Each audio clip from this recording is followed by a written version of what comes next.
Just a quick tip, when you are harvesting parsley, this one hasn't been harvested yet. I'm going to be making tabbouleh right now. Here's some of the harvested ones.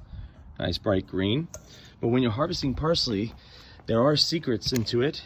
You never want to harvest from the center. You see all this is in the center, the base? You want to harvest what's on the edge. You want all this beautiful green, look at that. You don't want to harvest the center because it won't regrow. As you can see, the baby leaves are coming out in the middle. Right over here. So when you harvest, go around, trim from bottom up and leave the center to regrow, to fall back, and the new stuff grows in the middle.